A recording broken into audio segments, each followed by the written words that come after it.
Welcome in. Let's talk about the astrology of December. If you're new here, welcome. My name is Lisa Merrifield. I'm with Trails Edge Astrology, and my goal on this channel is to give grounded and practical astrological advice so you can make a meaningful impact, build authentic connections, and navigate your path with clarity and purpose. All right. So, I think on the whole, we've had a lot of wild energy blowing around in the last probably 6 months.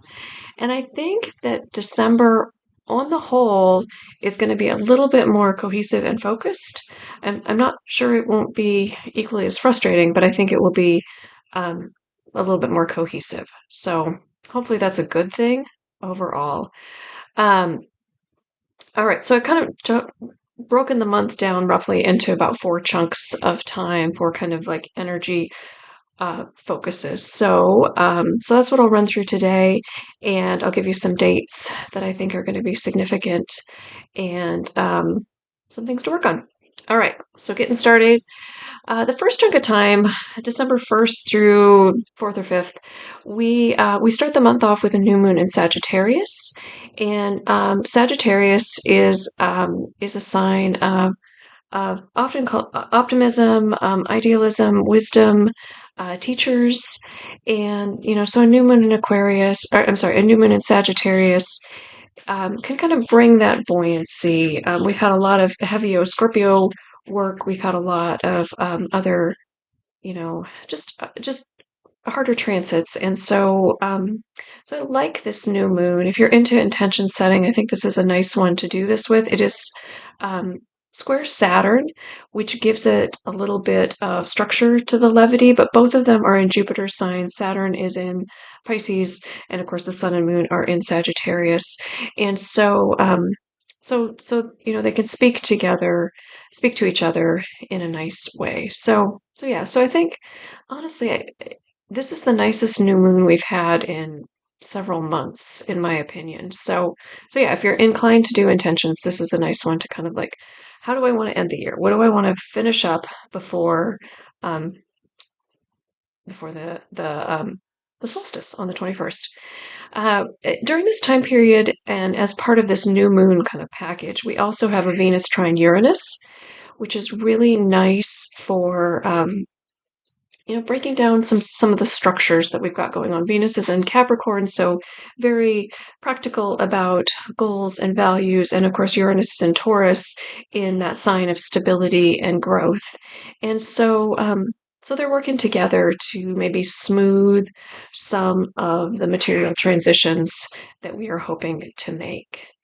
And then the final transit that is happening during this new moon time period is that Mercury will oppose Jupiter, and and that Mercury Jupiter opposition is interesting because Mercury is in Jupiter's sign and Jupiter is in Mercury's sign, and when they talk to each other like that, it's sort of like looking at somebody from across the room. So there's a lot of what I call duality or polarity, um, uh, just ideas of wisdom and truth and knowledge, and kind of looking at the big picture and the details. But it's all very, very flowing and very, I think um, it could be noisy perhaps, but I think if we can kind of like sit down and relax into it, that the wisdom and the truth can really may really shine through in a really beautiful way. So that's the beginning of the month. That's how we start off. I think it's nice. I there's nothing. Um, the Mercury Jupiter opposition is probably the hardest part, but they're definitely working together in order to figure out how the details match the bigger picture. So I think December starts off in a nice way. We get to between about the 5th and the 12th ish, kind of that beginning middle chunk of the month. And we have what I think is really going to be the focal point of December and honestly into January and the beginning of February. And that's that Mars will go retrograde. So Mars is going to go retrograde in the sign of Leo, and then it's going to move back into Cancer. And And I think this really gives us a chance to look at and rethink how we shine, how we show up in the world, what our what our work in the world looks like, what is meaningful for that work in the world. And and so Mars retrogrades in general um, happen every couple of years or so. Um, and there are times when, because Mars is how we enact our will in the world. So when Mars is retrograde, it's really a time to stop and really look and really evaluate how it is we are taking action and how it is we want to take action. Um, so the fact that we're ending the year with this in what's been kind of a tumultuous year, definitely a year of change. I think it's the pause, and what I really want to invite us all to do, and I'll do a longer video on this, is really to think about what productivity looks like and means to us. And are we caught up in ideas that we have to move forward all of the time and like everything we have to do needs to be leading towards some larger goal? And um and and I think where this gets to me is when Mars is retrograde, I think it's a chance for us to practice sinking into our parasympathetic nervous system. So so sinking into that space where we are um, doing nothing, if you will, or just really pausing and deep cathartic rest. And so again, I'll do more on this because I've definitely got some thoughts on it. But that Mars goes retrograde on December 6th, and will be retrograde I think through February 2nd. So it's a good long chunk of time. And again, it's in that Leo space in our chart, and then moving back into the Cancer space in our chart. And just yeah, I really want to invite you to think about what pausing looks like, and think about maybe what not running around like a crazy person if you celebrate holidays this time of year, what that looks like, what it looks like to really go slowly into the new year. So that's the big chunk of time. That's December 6th. So will you feel something on that day? It's always hard to say, but I invite you to really like to know that this is happening, and know that this is a real opportunity to slow down and really be intentional. This comes with Venus meeting Pluto, which happens on December 7th. And so this is the first conjunction of a planet to Pluto now that it's moved into Aquarius for the next 20 years. And so I feel like this is our first foray into really exploring what is actually our idea of the ideal. What is worth caring about? What do we really value? All of those kinds of things. And to really start to peel back some of the layers on, maybe some things that we have accepted because that's the way we've always done them. Or, that, we go along to get along. So just starting to peel back. We have 20 years of this, so I'm not expecting um, huge transformation, but this is a significant turning point, and it's happening at 0 degrees of Aquarius, where we have had, if you've listened, I've talked about this before, but Jupiter Saturn came together there.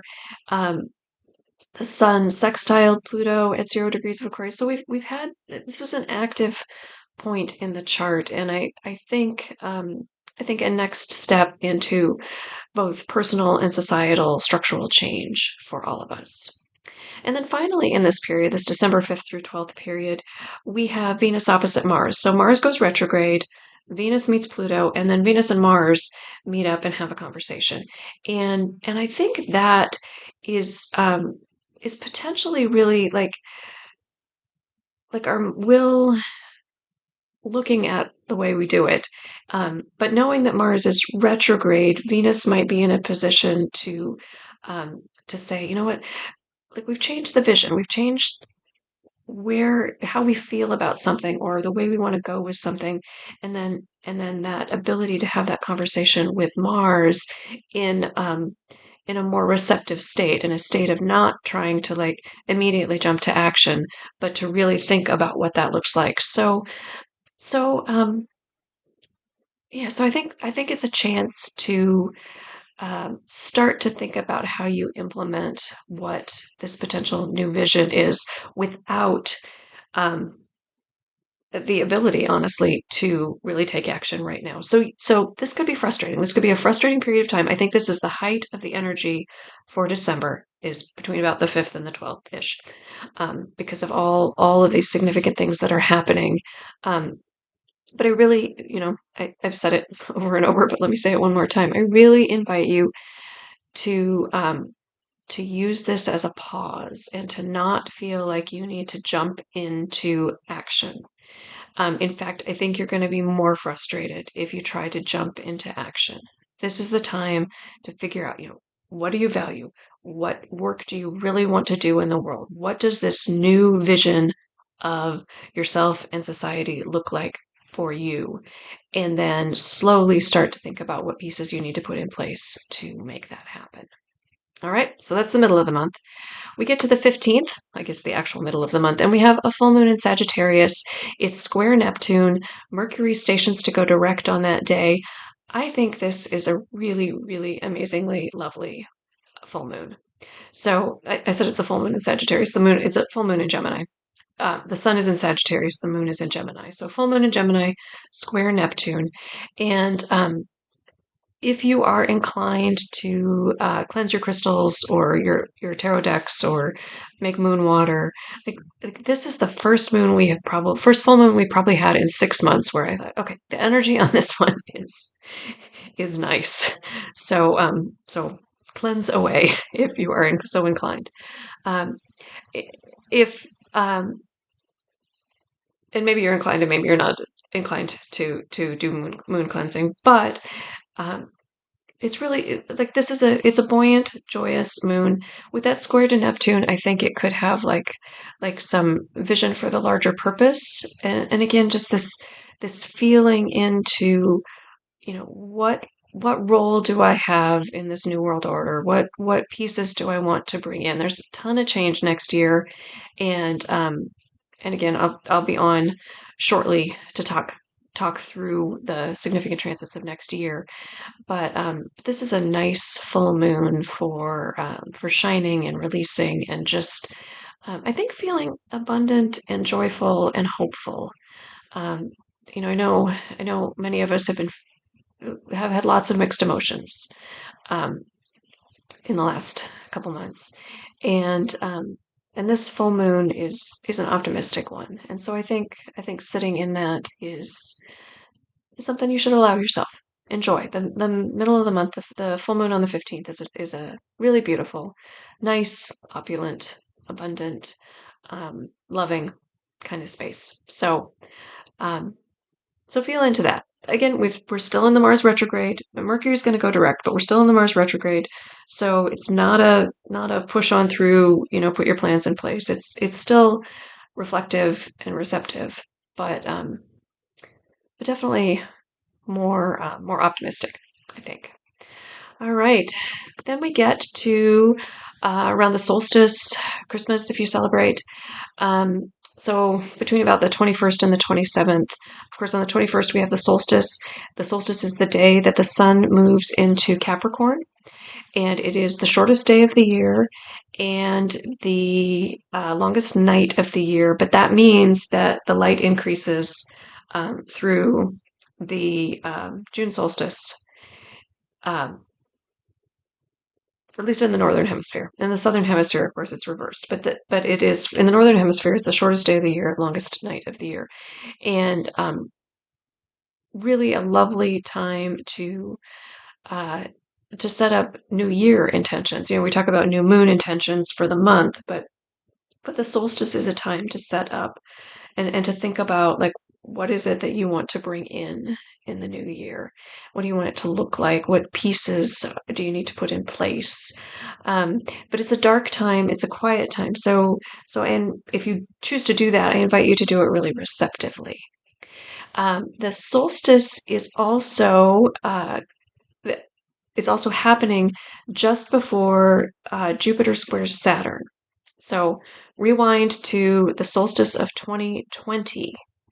So about 4 years ago, Jupiter and Saturn met at 0 degrees of Aquarius um, on the solstice and ushered in a new 20-year cycle of societal and personal structures for us, and a new 200-year cycle of those structures being revised in air signs. So in ways that are more communicative and collaborative, and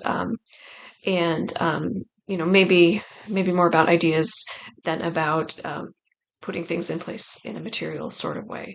So the solstice is again coming into contact with that, with a Jupiter-Saturn interaction. So December 2020, Jupiter and Saturn met. In August of 2024, Jupiter and Saturn had their first square. So if you think back to August, what was happening then, both societally and in your life, this is a second pass of that. So maybe a revision or a revisement or an integration of some of what we saw back in August. And then in the spring, Jupiter and Saturn will make one final square before they both move forward. And so yeah, so this whole almost a year has really been about like thinking about what we brought into place at the end of 2020, the beginning of 2021, and how that needs to be revised. What do we need to adaptively manage in order to keep pulling in those pieces and moving forward?